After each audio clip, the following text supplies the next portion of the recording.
Siempre por asistir a nuestras conferencias, que comienza a ser ya muy habitual todos los viernes, ¿no? De hecho, lo hacemos porque tenemos conferencias ya hasta el mes de enero preparadas. Comentaros que, de nuevo, la Asociación Cultural Casino de Rosiana, en su ímpetu por querer ser referente social y cultural en la comarca de Doñana, en el condado de Niebla y en la propia provincia, hoy tienen bien tener aquí una nueva conferencia, como solemos concurrir estos viernes. Y esta conferencia está marcada, como somos referentes sociales y culturales del condado, pues está marcada en la historia del condado. Luego el conferenciante os explicará un poquito por encima de qué va la conferencia. Los conferenciantes son don Joaquín Molina Gallego y don Juan María Costa Ferrero. Este último es natural de Rosiana. Y quería hacer hincapié que su padre, don José María, fue secretario y actuó también de tesorero en aquella maravillosa junta que consiguió hacer la transición del casino viejo al casino nuevo. Esa junta que durante varios años estuvieron luchando para hacer esta infraestructura de la cual hoy estamos gozando. Va a ser la presentación del currículum de la conferencia nuestro bibliotecario, Diego Luis. Y después, pues como siempre, tenemos costumbre, nos tomamos nuestras copitas y estamos a gusto en nuestra asociación. Muchísimas gracias a todos.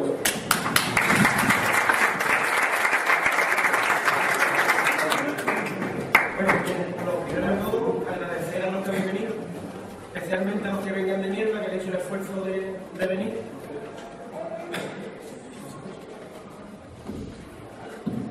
Bueno, lo que estaba diciendo, que agradecer a todos los que habéis venido, especialmente a los de Niebla, por haber hecho el esfuerzo de venir aquí y darle la bienvenida a la sociedad Casino de Rosiana.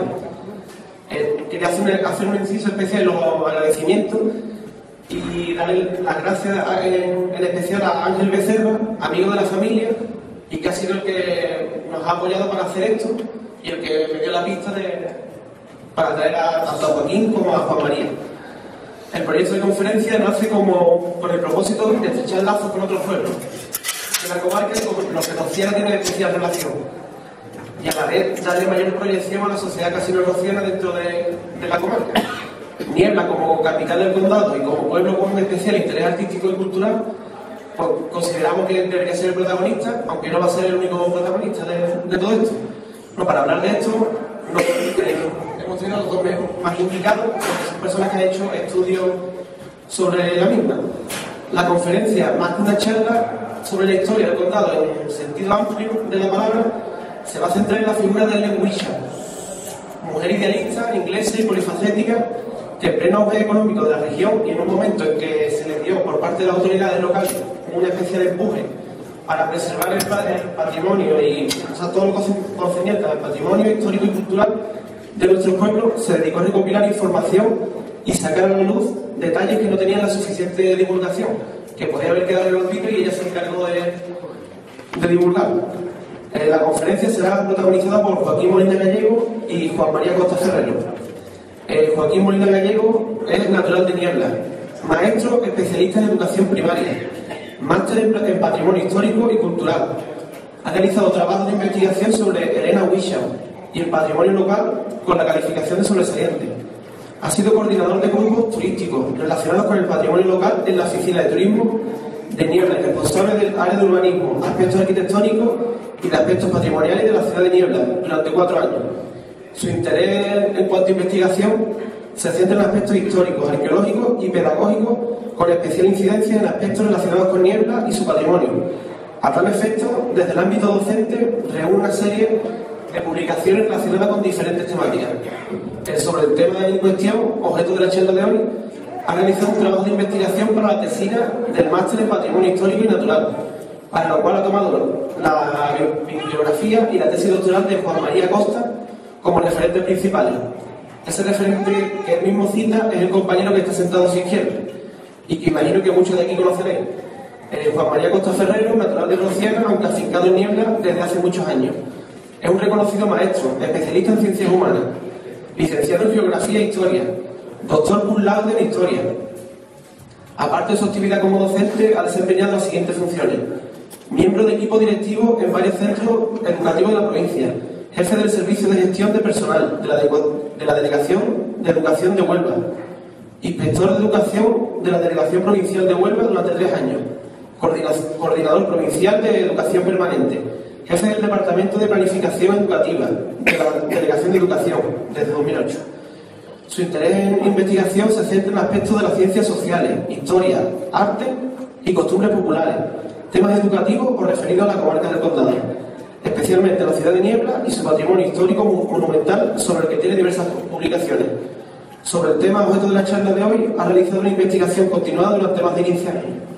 Y sin más demora, los dejo con los dos y espero que disfrutéis de la charla.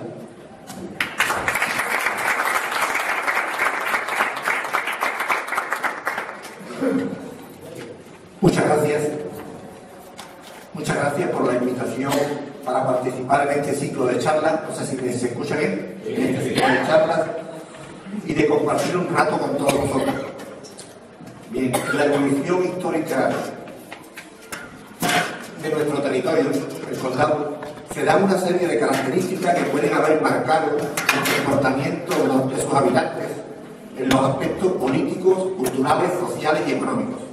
Los primeros indicios de asentamiento humano estable se inician en el Neolítico medio final, pudiéndose tratarse de pequeños grupos de personas que se desplazan de un lugar para otro buscando suelos apropiados o las facilidades de abastecimiento de material lítico. El material lítico son las hachas, las puntas de flecha, etcétera, que buscamos. Entonces, buscando ese material, se desplazan de un sitio para otro, de forma un poco transeúnte. Siendo a partir del Calcolítico, la edad del cobre, cuando surge un asentamiento estable en Niebla que acabará convirtiéndose al final de la edad del bronce en el lugar central de este territorio. En la época romana, y gracias a una privilegiada situación geográfica, una extensa red de calzadas comunica Niebla y su entorno, no solamente Niebla y su entorno, donde estamos ahora mismo, con las zonas mineras de la provincia de Huelva y con lo que hoy día es la provincia de Sevilla, fundamentalmente las ciudades romanas de Itálica e Hispalis, que se posibilita el crecimiento de Niebla y su desarrollo económico-cultural. En época en la que se construye un acueducto, el puente romano que todos conocemos de Niebla, y numerosas edificaciones, siendo autorizadas la edícula romana para acuñar monedas y llegando a alcanzar el estatus municipi, que es un estatus especial que alcanzan las ciudades cuando consiguen una categoría administrativa y un número de habitantes adecuado. Posteriormente a la época romana llega la dominación de lo que se llamaba los pueblos bárbaros, entre ellos los visigodos, procedentes del norte de Europa, con los que adquiere Niebla la capitalidad del distrito, una entidad similar a lo que hoy día la provincia de Huelva, concediéndole la categoría de obispado y una de las 9 diócesis de la Bética, cuya sede metropolitana estaba en Sevilla. Deciros como anécdota que todavía hoy, en el año 2011, existe obispo de Niebla. Es un cargo, como comprenderéis, meramente honorífico, puesto que el obispo es solamente uno en la provincia de Huelva, pero el Vaticano nombra a un sacerdote destacado a nivel mundial con la categoría eclesiástica de obispo de Niebla. Viene a Niebla a tomar posesión, firma, actualmente es un sacerdote nicaragüense, obispo de Niebla. Pues bien, estos obispos en la época histórica asistieron a los concilios de Toledo de la época célebre. La época musulmana representa quizás el periodo de mayor esplendor en la historia pasada del territorio de Niebla, en la que fue elegida el capital de una de las 26 coras o distritos de Al-Ándalus. Lo que hoy día conocemos Andalucía era un territorio un poco mayor, pues Niebla era una de las 26 coras o distritos, siendo además durante varias veces reino independiente con su propio rey. El último rey de Niebla fue Abel Manfort, y con un territorio que abarcaba en aquella época toda la actual provincia de Huelva, casi toda la actual provincia de Huelva, sur de Badajoz y las zonas portuguesas del Algarve y parte de la Alentejo, en las que destacarán las poblaciones de Silves y Mértola. Durante este periodo, el territorio de Niebla tuvo una cultura propia que combinaba elementos islámicos, judíos y cristianos, Una cultura que produjo magníficos historiadores, arquitectos, artesanos, filósofos y poetas como Ben Hassan, de renombre en todo el mundo islámico. La conquista militar castellana, en 1262 por Alfonso X el Sabio, termina la etapa musulmana, empieza la etapa castellana, puesto que el territorio donde estamos nosotros sufrió una castellanización. Va a suponer el fin de una cultura, el fin de una cultura que tuvimos en este territorio durante 600 años. Y la niebla cristiana, cuando digo la niebla, no me refiero al pueblo de Niebla actualmente, sino lo que Niebla representaba en aquella época, que representaba un territorio grandísimo. Pues la niebla cristiana, convertida en villa realenga y dotada de fuero real, por concesión del rey sabio, fue perdiendo a partir de ese momento cada vez mayor importancia. Así, el Consejo de Niebla comenzaría en unos años a perder territorio y términos, dejando de formar parte de este. Entre 1335 y 1338, Almonte, Moguer y Palo se declararon independientes y dejaron de pertenecer al Consejo de Niebla. Con la creación del condado en 1368 a favor de Juan Alonso de Guzmán, que es un nombre que aquí en la zona del condado, pero existe en muchos pueblos como personaje histórico, ya que fue el fundador o creador del condado, se inicia quizás la época más conocida de nuestra historia colectiva. La casa de Guzmán, que ya poseía otros señoríos en aquella época, antes de ser condes de Niebla, se convirtieron en la zona de las actuales provincias de Huelva, Sevilla y Cádiz, en omnipresentes y dueños de un amplísimo territorio, y más que vasallos del rey de Castilla, del cual dependían, parecían señoríos independientes, tenían un poder grandísimo. La posterior creación del ducado de Macedonia a favor del tercer conde de Niebla, Juan Alonso de Guzmán el Bueno y Figueroa, en 1445, uniendo ambos títulos a un solo mayorazgo, podría haber sido un engrandecimiento para esta tierra. Fijaros, unir el condado con lo que es la parte de Cádiz y Macedonia. Sin embargo, va a suponer todo lo contrario, puesto que los nuevos duques de Macedonia abandonan esta tierra y establecen su residencia en San Lucas, que es donde está la casa señorial de los Medina Sidonia. El condado de Niebla lo formaría en ese momento una amplia franja de territorio en la parte central de la actual provincia de Huelva, casi desde la provincia de Sevilla a Portugal, todo lo que es la franja de la actual Campiña y Andévalo de la provincia de Huelva. Y si no se me queda ningún nombre, voy a nombrar a todos los pueblos que en aquel momento histórico formaban parte del condado: Niebla, Rociana, Bollullos, Villarraza, La Palma, Villalba, Bonares, Lucena, Trigueros, Cantón, Bea, Valverde, entonces llamado Zacarías, Alhorno, El Almendro, La Puebla de Guzmán, Villanueva de las Cruces, Calaña, Cabezarrubia y Penojo. Fijaros nosotros la extensión en toda la parte central de la provincia. Con el paso del tiempo, la despreocupación de los condes por los temas del condado, ya hemos dicho que se llama San Lucas, y los continuos pleitos entre unos pueblos y otros, pleitos de límite y de deslindes entre las distintas aldeas y villas, propiciarán un nivel de autonomía y autogobierno en cada localidad, que al cabo de los años irán consiguiendo su autonomía jurisdiccional o la adhesión a la propia corona. Entre algunos hechos característicos de esta época, citados y avanzando un poco en el tiempo, la expulsión de los judíos. Lo hemos escuchado todos desde pequeños, como los judíos fueron expulsados de Castilla. Pues de esta tierra fueron expulsados los judíos también, ¿no? Constituye un hecho cultural, pero de gran importancia, ya que con la expulsión de los judíos se perdió la posibilidad de contar con una serie de personas muy importantes para el comercio, la artesanía, los negocios e incluso para el cobro de impuestos. Y todos sabéis la importancia que tiene el cobro de impuestos, porque de ese cobro de impuestos, igual que ocurre hoy día, pues depende de muchas otras cosas colectivas, ¿no? La guerra de la independencia va a ser, avanzando en los años, un hecho también bastante importante, que supone para el condado, una vez que ya había una situación de ambiente tranquilo, supone algo diferente, supone la presencia en este territorio de tropas francesas e inglesas y diversas escaramuzas militares en el territorio, siendo los más perjudicados en esos años los habitantes de Niebla, que verán su población destrozada por los continuos ataques contra su baluarte defensivo.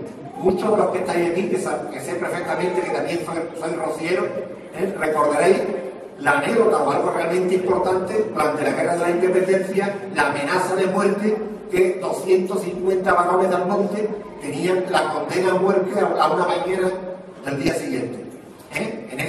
Según cuenta la leyenda, en esa noche el jefe militar de las tropas francesas que estaban en el monte es llamado urgentemente a Sevilla, las tropas se van al monte, salvan la vida 250 varones y el pueblo del monte va al Rocío a postrarse ante la Virgen del Rocío en agradecimiento. Desde ese momento empieza el Rocío Chico y lo que se llama el voto del pueblo del monte ante la Virgen del Rocío. Es una anécdota más de lo que es la Guerra de la Independencia.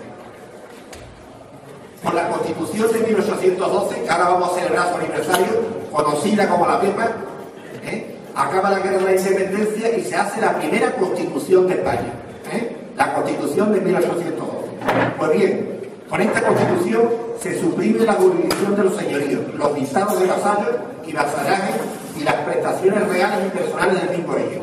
Con lo que el condado de Niebla, y ahí podemos enfocar la separación de Rociana y de muchísimos pueblos del condado, deja de pertenecer a sus antiguos señores. Es decir, que todo el condado, lo que quedaba ya de él, deja de pertenecer a la casa de los Guzmán y de Medina y se regirán por las leyes generales de la nación. La nación, nos referimos a España. A partir de ese momento, Niebla dejará de ser plaza militar y centro administrativo del histórico condado de Niebla.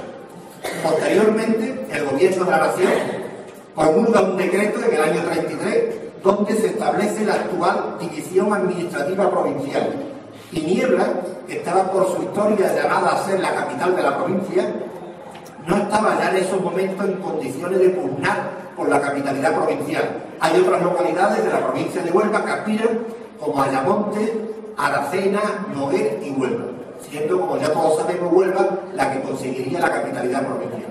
La provincia de Huelva, que desde 1833 hasta ahora, pues funciona como tal. Solamente en algunos pequeños momentos de la historia hubo unas escaramuzas en la Sierra de Huelva que pertenecía al reino de Sevilla, al antiguo reino de Sevilla, y tuvieron algunas localidades que estuvieron en el límite si no me pertenecía a Badajoz a Huelva.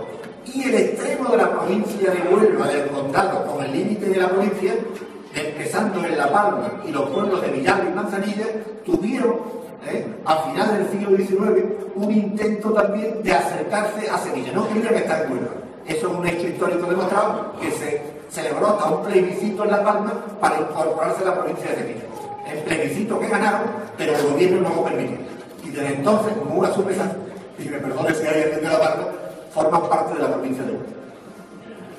Bien, hablando un poco en esta manera rápida cuál ha sido la evolución del condado, de este territorio a lo largo de los siglos, es importante para ver después lo que vamos a hablar de este personaje que queremos presentar hoy, que en el primer tercio del siglo XX, periodo en el que contextualizamos la presencia de un personaje, Elena Wishaw, que nos servirá como referente cultural de una época en la que de forma sintetizada nos vamos a encontrar una serie de características. Va a ser algo muy simple y ya voy a pasar la palabra al compañero Joaquín para que lo explique. Fijaros, en el principio del siglo XX, ¿qué nos encontramos en este territorio?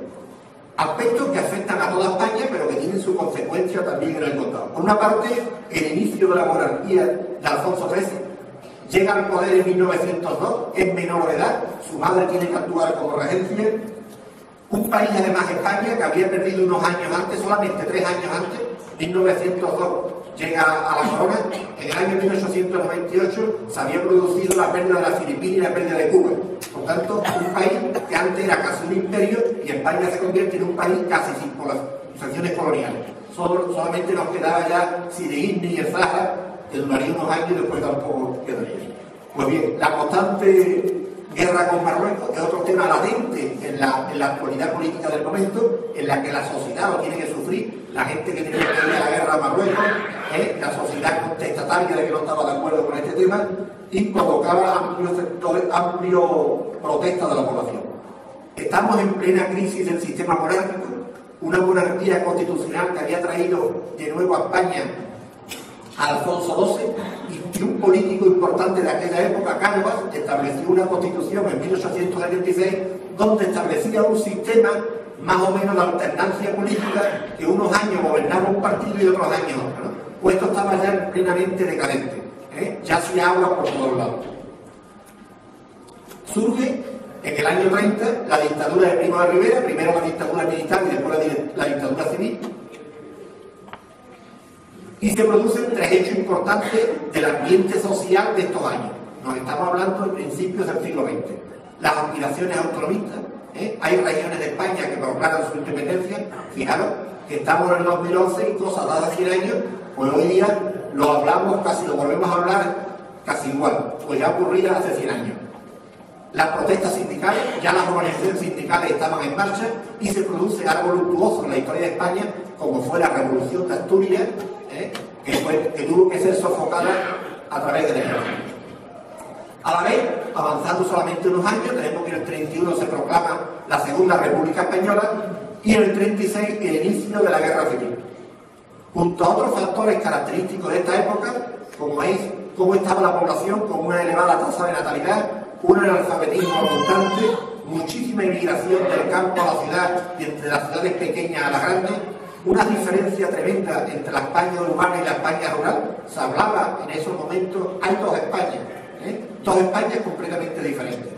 Y la presencia además de la religión católica en la vida cotidiana. Imaginaros la presencia de la religión católica que tiene hoy día, la que tenía hace 100 años. Y algo que ya no es de la historia, pero que tiene que ver con el contexto de nuestra zona. Van hace años, el primer tercio del siglo XX, aunque ya venía de finales del XIX, la aparición de una enfermedad de la vid en la xilocera, pero que va a producir en el condado un desarrollo económico que tendrá un reflejo en la vida social y en el aspecto urbanístico de las ciudades. Hay montones de fotografías, como se ven, los pueblos del condado rodeados de viñedos completamente, la construcción de las grandes casas de los mayores productores, las casas más señoriales de Rociana o casas de mejor fachada, un ejemplo en esta misma calle, pues fueron construidas en este periodo. La creación de las bodegas con una amplia superficie de terreno que supuso la creación de nuevas calles y plazas y la generación de empleo. Este es el contexto un poco que nos encontramos, la evolución del condado y los factores económicos y sociales que había en esos momentos. Bien, me toca el turno. De todo, buenas tardes y agradecer principalmente a la Sociedad Casino de Rociana la invitación que ha formalizado, sobre todo a través personalmente de Diego, y estar hoy aquí con ustedes para explicar un poco. Juan María comentó un poco la historia y la situación del condado a principios del siglo XX, y voy a empezar, voy a iniciar la charla situando un personaje curioso, el personaje del que vamos a tratar, y vamos a ubicarlo en un contexto. En primer lugar, vamos a establecer unas perspectivas antropológicas y arqueológicas. Posteriormente vamos a desarrollar estas intervenciones arqueológicas que desarrolló Elena Wishaw, el personaje que estamos tratando, en Niebla principalmente, aunque el condado no se quedó atrás, como otra zona en la que intervino. A este respecto, comentar que existen diferentes opiniones sobre este personaje, pero sobre todo, situándolo en el contexto del principio del siglo XX, es un personaje singular. Un personaje singular conocido como el de Mary Williams y Windsor, relacionado con la familia real británica. A este respecto, vivió, como hemos dicho, en el primer tercio del siglo XX. Se considera una persona extravagante, ya que se sitúa alejada de las connotaciones sociales de la época. Es fantasiosa, porque idea aquellas cosas que nadie se cree. Es colonialista, se le interpreta también como espía de su país. Viene desde Inglaterra, es una viajera, que se instala en España, incluso se llega a considerar como espía. Igualmente, hay consideraciones que esta mujer estuvo en Niebla, la zona del condado, como expoliadora del patrimonio. Sobre todo vino a recaudar o a recabar monumentos, objetos valiosos, todo lo que encontraba, para depositarlo de nuevo en Inglaterra, para llevárselo a Inglaterra. Igualmente, el interés sobre todo que ha existido es una curiosidad por el enigma que plantea este personaje y que nos ha llevado, tanto con María antes que yo obviamente, y con a mí posteriormente, tomando como base su información, investigar sobre el pasado de esta mujer. Qué es lo que vino a hacer, qué es lo que hizo y qué nos ha legado, ¿no? Qué reflejo ha tenido la sociedad actual, sobre todo en el desarrollo inglés. A este respecto, comentar ese enigma, vamos a tener que tener en cuenta que con el transcurrir del tiempo pues se han ido descubriendo otros aspectos del personaje. Como hemos comentado a través del estudio, que fue una mujer que en esa época, si consideramos la situación actual en la que nos desarrollamos en una sociedad igualitaria entre hombres y mujeres, destacamos que en aquella época una mujer no era totalmente comprendida. Se veía como una mujer extravagante, como hemos comentado, pero se consideraba adelantada a su época. ¿Por qué? Pues porque interpretaba, hacía cosas que no eran normales en aquel momento.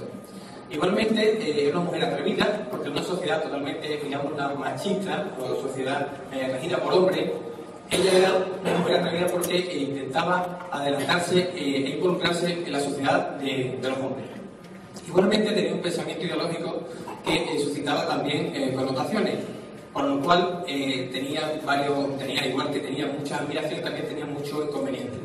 Había rechazo por parte del personaje, que posteriormente veremos, pero que también abarcaba diferentes aspectos. No solamente se dedicaba o intervino en la arqueología, sino que también sostuvo aspectos de música, de literatura, de costumbre, de arte y de otros aspectos como la pintura. Igualmente se situaba entre un colonialismo cultural y la puesta en valor del patrimonio. Es decir, esta mujer vino a la zona del condado, se instaló en Sevilla, en primer lugar en 1902, y posteriormente, tras el conocimiento de la localidad de Niebla, queda un poco marcada por la situación patrimonial de la zona. Le interesa tanto recabar información de la zona, como posteriormente veremos, como poner en valor el patrimonio que iba encontrando y que iba recuperando. Sobre todo es una viajera que cuando llega se queda fascinada tanto por Andalucía, como decíamos en Sevilla, como por la provincia de Huelva y sobre todo por Niebla. En sus numerosos viajes que hace de Sevilla a Huelva, al pasar por Niebla, la carretera que pasa por Niebla justamente, pues era la única que pasaba, pues tenía que atravesarla asiduamente. Ese ver todos los días esa muralla, esa imponente fachada, pues quedó prendado de ella y es lo que hizo que separara Niebla y trasladara su residencia hasta la localidad yeplense, que posteriormente veremos las actuaciones que se plantean desde ahí. Asimismo, podemos establecer la presentación del personaje en un contexto principal desde una triple perspectiva. Es decir, hay personajes singulares al principio del siglo XX y en primer lugar destacamos unos viajeros románticos. A esos viajeros románticos, esta mujer pertenece a una serie de ciudadanos de otros países, ingleses principalmente, como Washington Irving, que conocerán, que realizan rutas por Andalucía enamorados y fascinados de Andalucía. A este respecto, estos personajes se sitúan en una imagen idealista de España. Igual que actualmente los extranjeros, digamos, ingleses, alemanes, tienen una idea de Andalucía, del folclore, de esa situación, pues en aquella época también tenían esa idea, un poco en esa situación. Entonces podemos enmarcar a este personaje dentro de este grupo de viajeros románticos, enamorados de lo idealista, de lo fascinante. Asimismo, se incluye también dentro de un grupo de exploradores y excavadores, que lo que quieren es recaudar elementos arquitectónicos patrimoniales para hacer colecciones de objetos, simplemente colecciones. Por último, esta tercera perspectiva son mujeres viajeras que viajan por lugares lejanos, sobre todo en Oriente, y que se interesan por cosas exóticas y extravagantes, cosas desconocidas, y que les van a permitir ser un personaje singular en aquella época. Por todo ello, y teniendo en cuenta esta triple perspectiva, Elena Huixa integra estas tres perspectivas. Se puede plantear con una enigmática dama inglesa fascinada por Andalucía, que posteriormente, con el desarrollo de sus actuaciones, va a permitir investigarla y comentar lo que posteriormente vamos a desarrollar en su vida y su obra.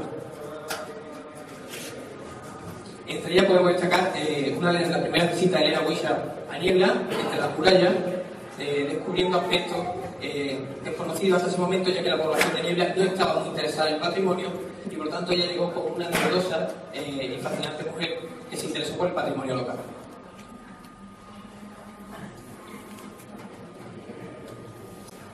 Siguiendo la secuencia cronológica de su trayectoria, hemos intentado la reconstrucción biográfica de este personaje singular en el contexto de su vida en Andalucía, que hemos dicho que llega a Sevilla en 1902, y sobre todo su estancia en el condado de Niebla desde 1916 a 1937, en el que falleció, de la que en principio se desconocían bastantes aspectos, con un proceso de análisis e investigación desde la multidisciplinaridad académica. No lo hemos visto desde la perspectiva histórica o literaria, sino lo hemos visto desde todas las disciplinas académicas que nos ha sido posible verlo, ¿no? Optándose por el pensamiento antropológico, por su capacidad integradora y holística. Nuestro objetivo ha sido descifrar el enigma de este personaje y su experiencia vital, valorando sus iniciativas para la defensa del patrimonio y sus aportaciones en los ámbitos científico, cultural y social. Nuestro personaje, Helena Huizo, coincide con el inicio de la antropología en la segunda mitad del siglo XIX, en medio de un clima intelectual dominado por las especulaciones evolucionistas junto a la hegemonía europea. Europa era el continente más fuerte desde el punto de vista económico y militar del momento, y sobre todo Inglaterra, que tenía el Imperio Británico, que era la principal potencia mundial en esos momentos. Todavía no había llegado la dominación americana. En esos momentos pues, se inician las fundaciones de sociedades antropológicas, los hallazgos de fósiles que se encontraban casi a ras del suelo y la creación, como Joaquín ha comentado antes, del coleccionismo. Se creaban museos de antigüedades de lo que iban encontrando, con un interés, como los niños pequeños, las colecciones de futbolistas y de sellos. Pues aquí un interés de coleccionar todas las piezas antiguas que se encontraban. En su trayectoria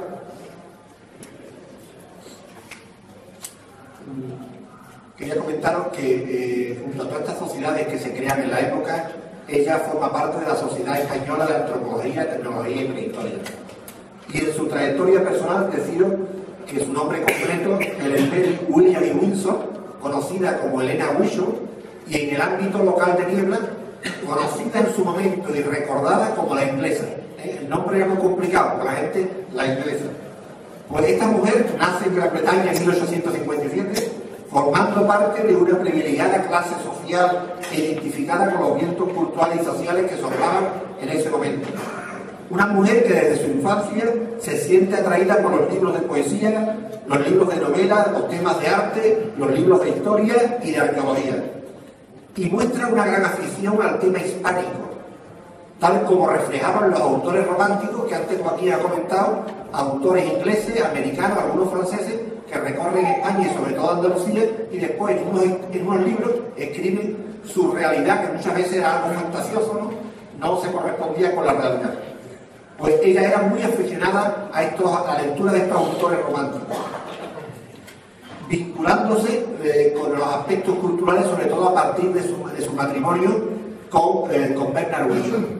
Serán años intensos a partir de su matrimonio, coincidente con la fase culminante del Imperio Británico, en lo que su marido, fijaros, llega a ser el secretario de la Asociación Nacional de la Enseñanza de Inglaterra, equivalente como, no al ministro, pero como el subsecretario del Ministerio de Educación de Inglaterra. Y ella llegaría a crear y poner en funcionamiento una entidad de gran importancia para la protección de la infancia, The Children's Charity Girl. A su llegada a España, en los primeros años del siglo XX, los Huichas, como he comentado antes, se instalan en Sevilla. Fijaros, no se instalan como unos hippies actuales alemanes ingleses que vienen, él viene como cónsul del gobierno de su graciosa majestad, es decir, como cónsul de Gran Bretaña a Sevilla. Tenían problemas de enfermedad, sobre todo de tipo respiratorio, y esa humedad de Londres en aquella época pues hacen buscar un clima más cálido, vienen al sur y se instalan en Sevilla. Y en Sevilla fundan, aparte de su actividad oficial de trabajo, fundan rápidamente, con lo que vamos comentando, fundan el Museo de Andalucía de labores artesanales en cerámica y de encajes, así como una escuela de arqueología, desarrollando una intensa actividad a base de conferencias, excavaciones arqueológicas por toda Andalucía. Están en Sevilla, pero trabajan en la provincia de Huelva, trabajan en Granada, trabajan en Córdoba, en los diferentes monumentos patrimoniales más destacados de la época. Y además realizan diferentes publicaciones. La muerte de Bernard en 1914 hace que Helen Mary decida trasladar de manera inesperada su residencia de Sevilla a Niebla. Cuando terminemos nos podéis hacer después todas las preguntas que queráis. De manera fue una sorpresa que una mujer asentada en Sevilla tenía cierta controversia con las autoridades de la época, pero muy asentada en Sevilla, muy integrada, y de buena a primera fallece su marido y se viene para el condado, se instala en Niebla. Ella busca en Niebla encontrar la huella de las antiguas civilizaciones en una zona virgen para su deseo de investigación. Y en Niebla ella se muestra como si fuese una reina. Fijaros, Niebla en aquel momento, por dar una simbología, hemos hablado del desarrollo del condado, que es lo que está ocurriendo política y socialmente. Hemos comentado con mucho interés el tema de la filocera, porque la filocera tuvo varios episodios, pero el momento de mayor desarrollo del condado fue en los años 18-20, en el momento que cayó el mercado francés, porque la epidemia de la filocera casi acaba con los viñedos franceses, lo cual se aprovechó la provincia de Huelva y se aprovechó la Mancha. Y entonces el condado tuvo un surgir económico, un resurgir, y hubo una actividad económica importante, floreció el empleo, igual que años después ha sucedido con el tema de la fresa y las frutales, etcétera, pero en aquella época fue importante. Pues bien, Niebla estuvo ajeno. Niebla en aquella época no se plantaron viñedos, no se dedicó al tema de la viña, con lo cual había una situación económica mucho peor. Pues esta mujer llega a Niebla, hace lo que comentaremos después, y parece que era la reina de Niebla, dueña, ama y señora de Niebla, se comportó. Pues bien, ya hemos dicho, como una mujer polifacética, y toma Niebla como centro de sus actividades y teorías. Vamos a ver algunas imágenes, algunas secuencias de su trayectoria. Una imagen campestre de Helen Merrill en su estancia en Inglaterra, recién casada. Otra imagen en el jardín de su casa de Londres, tomando el té de las 5 de la tarde en tazas de porcelana, algo muy típico de los ingleses de la época. Iban a pasar un día al campo y no se llevaban un vaso de plástico, se llevaban sus tacitas de porcelana, algo que casi hoy día vuelven a repetir, algo totalmente propio y característico de los ingleses. Y el té de las 5 de la tarde, tiene que ser a la hora. Una imagen, ya era en los primeros años en Sevilla, fijaros el cambio un poco de una mujer inglesa con su idea que llega a Sevilla, la imagen del reclinatorio, está en un templo sagrado, el velo negro, tengo un tipo de mantilla, una señal de respeto, es una mujer guapísima en aquellos momentos. Cuando muere su marido, pues fijaros, la tumba de Bernard en el cementerio anglicano de Sevilla, hoy día está casi semi-abandonado, con una tumba en el suelo, cogiendo motivos ornamentales de algunas iglesias y santuarios de Sevilla. Una imagen de las murallas del castillo de Niebla cuando ellos llegan a Niebla, fijaros, esa es la parte casi de la travesía de la carretera, y se ven las murallas y el castillo semi-destruido. Y una imagen de ella en un paseo en barca en el estanque de su casita de campo, rodeada de sus perros, de sus gansos y de sus patos, con una barca en el estanque que tenía su casa. Pues bien, en sus relaciones con el mundo político y la sociedad, la actualidad política del momento, es decir, ¿qué es lo que sucedía, como ahora que estamos todo el mundo pendiente de las elecciones del domingo, ¿verdad?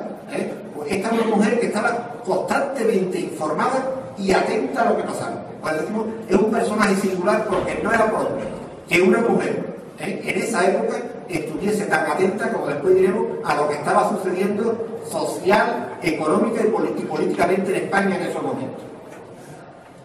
Su llegada a España es coincidente, ya hemos dicho, con el inicio del reinado de Alfonso XIII, con su minoría de edad. Está atenta al desarrollo de la guerra de Marruecos y la culminación de la guerra de Marruecos, el desembarco de Alhucemas, durante el directorio de Primo de Rivera.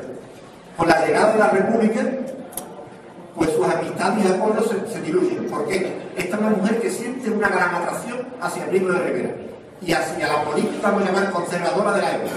Tiene muchísimos documentos y se conservan muchas cartas de personalidades de la época, de ellos hacia ella y de Elena hacia estos personajes. Por tanto, una admiradora del sistema político.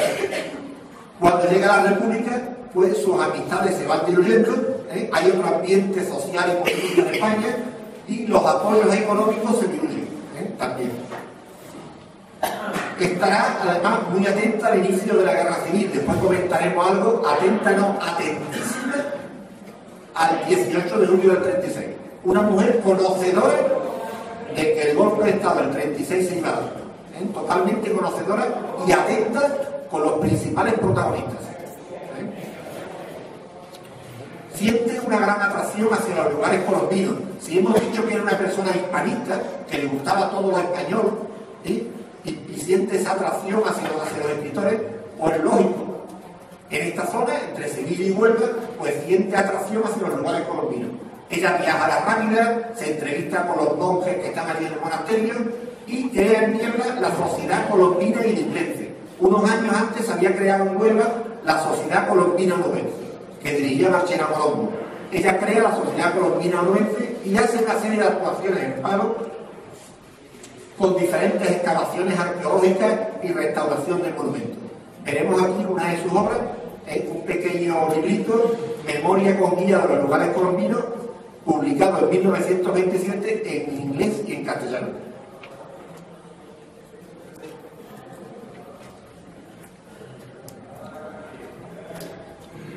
Bien, continuando con la línea que habíamos marcado, comentamos que esta mujer se centraba principalmente en aspectos arqueológicos, pero también hemos visto que eran aspectos relacionados con las costumbres, las artes populares, como la música, literatura, encaje. Pero no solamente tuvo esta labor, sino que además, durante sus 22 años de estancia en Niebla, se centró también en otros aspectos como las cuestiones sociales, que vamos a ver ahora detenidamente, y también, aparte de estas cuestiones sociales, tuvo su reconocimiento social, perteneciendo a miembros de entidades científicas y culturales, así como siendo nombrada como hija adoptiva de Niebla, como comentaremos después el motivo por el cual fue este hecho. Asimismo, destacamos una triple perspectiva también en estas actividades. En primer lugar, realizó unas actividades sociales y de beneficencia que iban dirigidas sobre todo a la infancia general con atención a niños y niñas, a la escolarización de estos, así como con actividades formativas y educativas, del mismo modo que con la juventud, a los que ayudó bastante el desarrollo de actuaciones encaminadas a favorecer su formación y acceso al trabajo. Igualmente, desarrolló las fiestas infantiles de la paz de la Junta de Damas Aliadas, de la cual cuyo comité ejecutivo estaba presidido por ella misma. Igualmente, con el fin de recaudar dinero para diferentes motivos, como por ejemplo para instituciones como la Boca de Leche de Sevilla o como los huérfanos franceses de la guerra. Igualmente, en 1919, esta mujer fundó en Niebla una asociación caritativa llamada Las Hermanas de la Cruz de los Pobres de Niebla, además destacada como hermana mayor y cuyo fin es recaudar fondos para las familias más necesitadas que vivían en aquellos momentos en la localidad de Iliplense. En educación e información de niños y jóvenes realizó actuaciones en las que intentó, junto a don Cristóbal Jurado, el párroco de Niebla, en aquel momento, una escuela para los niños pobres. Asimismo, colaboró en varias ocasiones con el maestro de la localidad, que como saben ustedes era uno solamente, con charlas, clases particulares a los pequeños, le celebraba excursiones, fiestas a los niños, con lo cual colaboraba con estos grupos más desfavorecidos. Igualmente, funda el Sindicato Agrícola Católico en Niebla, que ya en otras localidades como Bullido del Condado también se había instaurado, siendo nombrada presidenta honoraria. Es decir, todas las instituciones que vamos nombrando tienen un cargo importante. Es una mujer bastante influyente en aquel momento. Y como comentaba con María, es una persona que se especula como reina iliplense en el sentido de que intenta gobernar todos los aspectos de la localidad. Asimismo, otro aspecto con este sindicato agrícola lo que pretende es ir comprando terrenos de cultivo en las zonas aledañas a Niebla y cediéndolas a las familias más pobres que no tenían recursos para su casa. Entonces, de esta manera tenían esas posibilidades para favorecer en sus casas. Así, en cuanto a la actuación principal que posteriormente destacaremos, es la construcción de una serie de viviendas. El castillo en aquellos momentos, como hemos comentado, las familias más pobres utilizaban los elementos arquitectónicos que había en Niebla y sobre todo el castillo. Esas dependencias del castillo en las cuales vivían aquellas familias que no tenían recursos ninguno y aprovechaban esos huecos, esos espacios que había cubiertos para vivir. Esta mujer lo que hizo fue liberar esas familias que vivían en aquellos espacios y construyó 36 viviendas de las que llamaríamos viviendas de protección oficial, viviendas sociales, para ubicarlas allí, y esa fue una de sus actividades caritativas principales. Igualmente, esta mujer, aparte de las actividades sociales y de beneficencia, se relacionó socialmente y políticamente de una manera importante, como ha comentado anteriormente con María, tanto en su época sevillana como en su época en Niebla. Así, mantuvo un alto estatus siempre mediante relaciones con personajes influyentes, como sociedades y entidades culturales y científicas. Asimismo, estas relaciones se inician durante su estancia en Sevilla, cuando su marido es el cónsul británico en Sevilla, lo que le hace acceder más fácilmente a este tipo de personajes. Asimismo, el acercamiento a las altas esferas de la sociedad hispalense de Sevilla le permite alcanzar algunos de sus objetivos, como son recaudar fondos, obtener dinero para realizar sus actividades tanto arqueológicas como sociales en Niebla. Asimismo, en relación con estos personajes, hay una relación muy amplia de personajes en aquel momento que Juan María en una de sus obras relata extraordinariamente, pero que nosotros vamos a destacar aquí, principalmente el rey Alfonso XIII. Bajo su reinado, ella montó o trasladó la Escuela Panamericana de Arqueología desde Sevilla hasta Niebla. Y bajo su mandato, si veremos posteriormente una imagen en la cual uno de los miembros que aparece, una de sus cartas que manda o de su junta que celebraba, aparece como miembro honorario y fundador el rey Alfonso XIII. Asimismo, por lo que respecta a entidades culturales y de otros ámbitos, destaca que perteneció a numerosos ámbitos culturales y científicos, entre los cuales podemos destacar The Spanish Society of America, también la Real Academia Hispanoamericana de Ciencias y Artes de Cádiz, el Instituto Internacional de Cooperación Intelectual, así como la Sociedad Española de Antropología, Etnografía y Prehistoria, así como a la Real Asociación Española para el Progreso de Ciencia, como de la Sociedad Colombiana Onubense. Asimismo, entre los reconocimientos sociales, una vez que realizó todo este tipo de labores, como obras sociales y beneficencia, y estas relaciones pretendieron un reconocimiento social. Eso fue pertenecer a distintas entidades, así como tener diferentes apoyos. Así destacamos que gracias a sus diferentes actividades arqueológicas se puede conocer hoy en día el pasado de Niebla. Ella, con esta labor, permitió que hoy en día tengamos el patrimonio que tenemos en Niebla y, por lo tanto, haber recuperado parte de nuestra historia. Asimismo, centrarse en ámbitos importantes en cuanto a arqueología, historia y arte, fue el supuso que tuviera reconocimiento de estas entidades e instituciones, como vamos a ver posteriormente. Uno de sus aspectos más importantes fue el hecho de que, al ayudar a las familias más desfavorecidas, ese reconocimiento social en Niebla, sobre todo en Niebla, también en otros aspectos en el condado, fuera reconocida popularmente. Todos estos acontecimientos y labores son un cúmulo de aportaciones que van dejando huellas a las instituciones y que le van a permitir facilitar y encontrar subvenciones para seguir con sus actuaciones arqueológicas y sociales. Uno de los hechos principales es el hecho de ser nombrada hija adoptiva de Niebla. Ella, entre sus actuaciones, muy fascinada por la ingeniería hidráulica, toda aquella relacionada con conducciones de agua, acueductos, le permite descubrir en una de sus actuaciones las puertas del embarcadero, no sé si conocen una de las puertas de entrada a Niebla, que se encuentra junto al río Tinto, descubrió una fuente de agua dulce, lo que le permitió abastecer a la ciudad con la subvención de la Río Tinto Limited Company, en una subvención que le aportó dinero para llevar el agua hasta la plaza principal, la plaza de la feria, si la conocen, llevar una fuente para la cual dotó a la población inglesa de agua potable. Hasta el momento se abastecía de diferentes pozos y pequeños afluentes que tenían en la localidad. Asimismo, con todo ello, don Cristóbal Jurado, el párroco de Niebla ya en aquel momento, señala en una cita que se plantea en aquel momento: es digno de visitarse el museo que en la Puerta del Buey tiene instalado la Escuela Hispanoamericana de Arqueología, dirigido por la culta arqueóloga doña Elena Huillo, donde se ofrecen al turista colecciones completas y originales de objetos curiosísimos de las épocas más remotas. Como he comentado, recaudaba todo lo que encontraba y montó colecciones de objetos, un museo con colecciones de objetos. Asimismo, en el diario ABC, ya de aquella época, en el año 93, se recoge que entre sus colaboraciones se destaca que los duques de Medina Sidonia, en aquel momento, dice que pasan allí temporadas, hacen investigaciones, alientan a los que trabajan en la averiguación del pasado y contribuyen con su dinero a la obra grande de una resurrección completa de Niebla. Es decir, ella se había encontrado una Niebla destruida, totalmente asolada, pero ella lo que intenta recuperar aquel patrimonio, aquel esplendor que Niebla tuvo antaño. Asimismo, todas estas aportaciones, tanto de entidades particulares, incluso de los propios obreros de la escuela, que daban su dinero, permitieron que doña Elena consiguiera mucho de su objetivo. Entre los que destacan realizar diversas aportaciones al presente de Niebla, que conocemos hoy en día, con nuestro patrimonio que tenemos, que con el tiempo se ha ido perdiendo hasta el transcurrir de los años, que hemos llegado a la situación actual en que tanto Juan María como yo, él principalmente, se ha interesado por este personaje y que hemos sacado a luz un poco aquella importancia que tuvo esta mujer y que es un poco desconocida incluso dentro de la propia sociedad iquiquense. Asimismo, vamos a ver algunas de sus actuaciones, entre las que destacamos, como hemos comentado, la celebración de fiestas infantiles, como la Junta de Damas Aliadas y sus amigas, con un cartel anunciador que se recoge con la sorpresa real, la princesa Beatriz de Inglaterra, entre una de sus principales prioridades, igual que su majestad de los reyes, don Alfonso XIII y doña Victoria. Es decir, ya ella tenía su importancia y se corroboraba mientras la participación de miembros ilustres. Asimismo, como comentamos anteriormente, se funda el Sindicato Agrario de Niebla, en el cual se tienen rentas y tierras de propietarios que ella compra y va cediendo a los jornaleros más pobres para que tengan su lugar de trabajo. Asimismo, un documento de la Escuela de Arqueología, de la Escuela Panamericana de Arqueología, señala cómo el rey Alfonso XIII es el patrocinador de la Escuela Panamericana, con la que se fomenta la relación con instituciones y personajes importantes de aquella época. Así, la correspondencia oficial siempre le permite establecer estos contactos.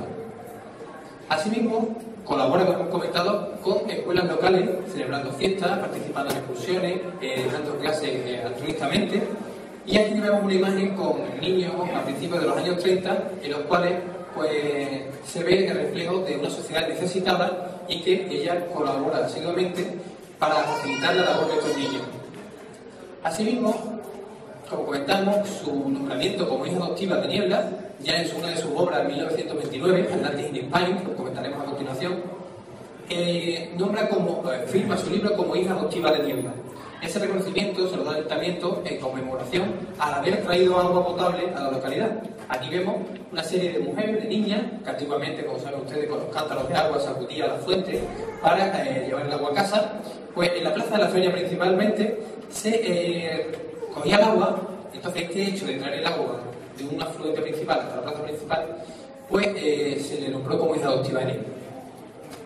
Así, uno de otros aspectos interesantes fue la construcción de esas viviendas que comentábamos para liberar el castillo de las personas que vivían en condiciones infrahumanas, y ahí tenemos una pequeña capilla a estilo inglés que también se encuentra junto a estas viviendas y que actualmente se encuentra en estas condiciones.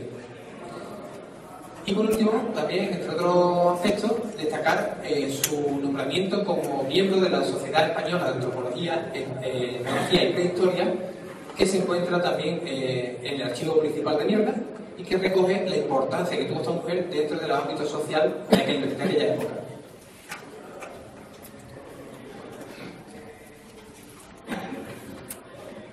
Pasamos de sus actuaciones a lo que es lo que pensaba ella de la sociedad en el momento, y vemos que su visión de la sociedad va a coincidir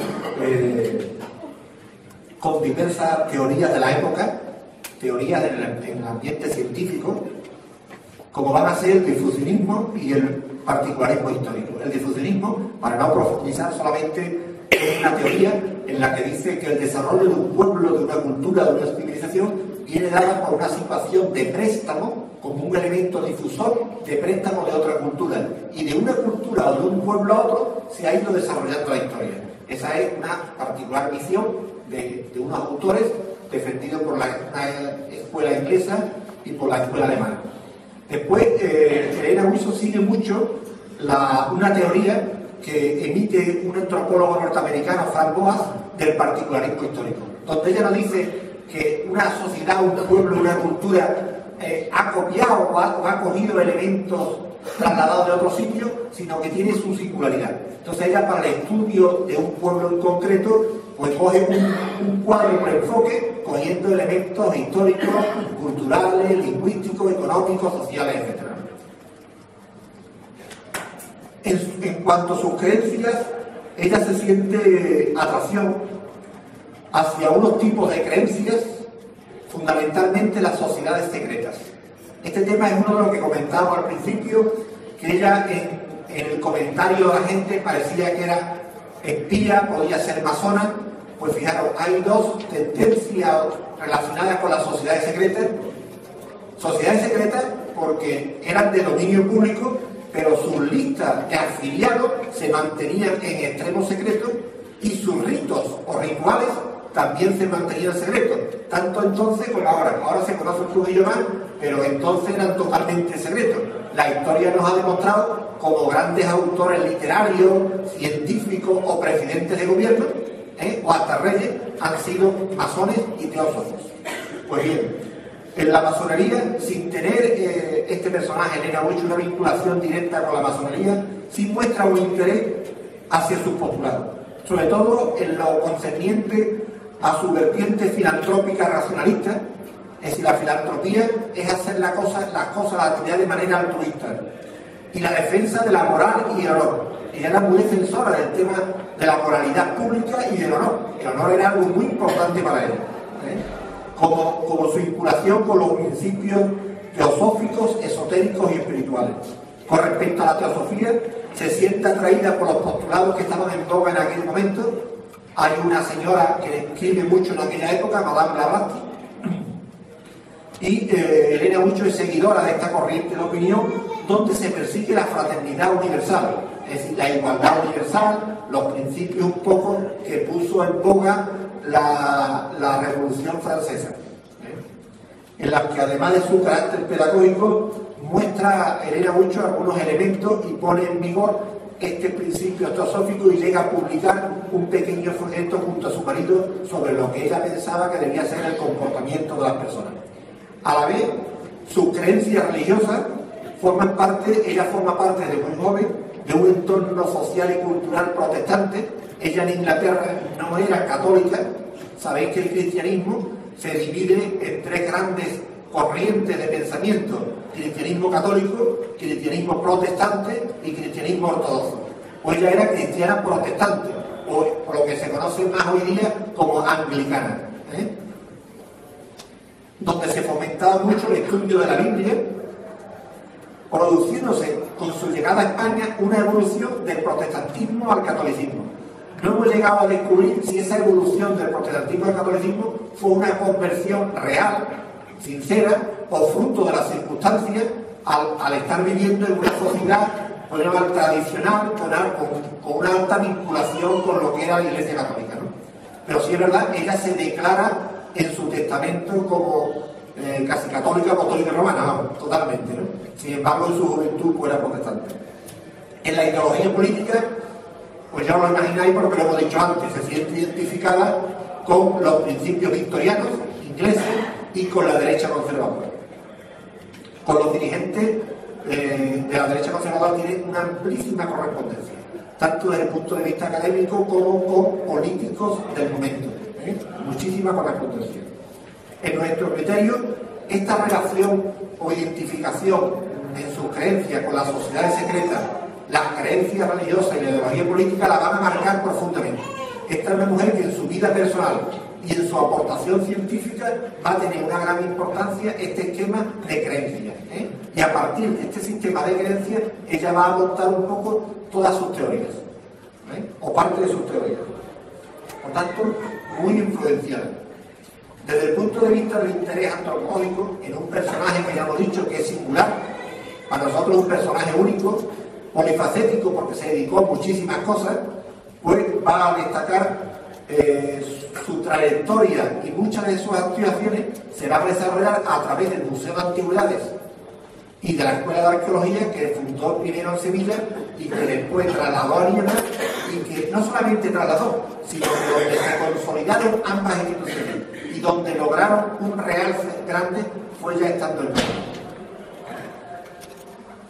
La actividad folclorista y la atracción por la cultura popular va a ser algo constante en Helena Huicho, realizando en su época una minuciosa labor de recopilación del folclore popular a base de leyendas, poemas y coplas populares, las fiestas y manifestaciones religiosas externas, dibujos de vestimentas antiguas, bordados, tapices y encajes, como también mostrarán un gran interés por las costumbres, la música y la literatura, las expresiones artísticas y la artesanía general.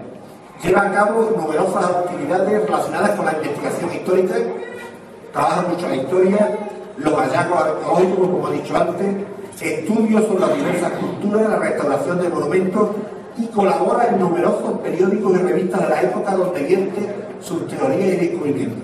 Fijaros, ella llega a ser durante una época corresponsal del Times inglés, corresponsal en Huelva del Times inglés, y escribe aproximadamente de una sustancia en niebla entre 30 y 32 revistas y magazines científicos de la época. Colaboradora asidua de estas revistas de carácter científico. Después, colaboraciones en los periódicos de la época, todas las que queráis. Una mujer que escribía constantemente, como si hoy día un corresponsal de cualquiera de nuestros pueblos manda la crónica social de buena información. Pues ya lo mismo, los periódicos de la época, el Diario de Huelva, La Provincia, que eran los periódicos de la época, o el ABC o el Correo de Andalucía, en Sevilla, que eran también los periódicos de la época, y que hoy día se siguen manteniendo. En su obra van a aparecer unos elementos simbólicos y mitológicos como el culto al sol, la leyenda de Garbo y de Viris y el patriarcado, que a su vez lo vemos relacionado con la visión que hace de Atlantis y Tarteso. Son elementos mitológicos que van a aparecer también en su obra. En cuanto a las manifestaciones artísticas, pues desde la conservación y restauración monumental, en la que participa en la restauración de los Reales Alcázares de Sevilla, o las actuaciones desarrolladas posteriormente en Niebla, ya sea en la Puerta del Buey, en el Castillo de los Guzmanes, o la campaña para la conservación de la Iglesia de San Martín y su declaración como monumento histórico, que después aquí posiblemente comentará. Se siente atraída por la música, es aficionada al piano, sobre todo temas clásicos, o posteriormente hacia la música popular de Andalucía. En su archivo se conservan letras de sevillanas de la época, de seguidillas, de coplas populares, hacía recopilación de poemas, de coplas de distintas localidades, muestra un interés hacia los elementos escultóricos tradicionales a la vez que propicia la reproducción de algunas piezas escultóricas y diversos relieves. Realiza grabados, como también algunas acuarelas sobre paisajes y motivos religiosos, a la vez que mantiene una gran amistad con un pintor populista de aquella época como fue Julio Romero de Torres, que pintó a la mujer morena, ¿verdad? En la arquitectura le atrae, ¿qué tipo de construcción le atrae? Pues van a ser las casas sevillanas, que todos conocemos, esas casas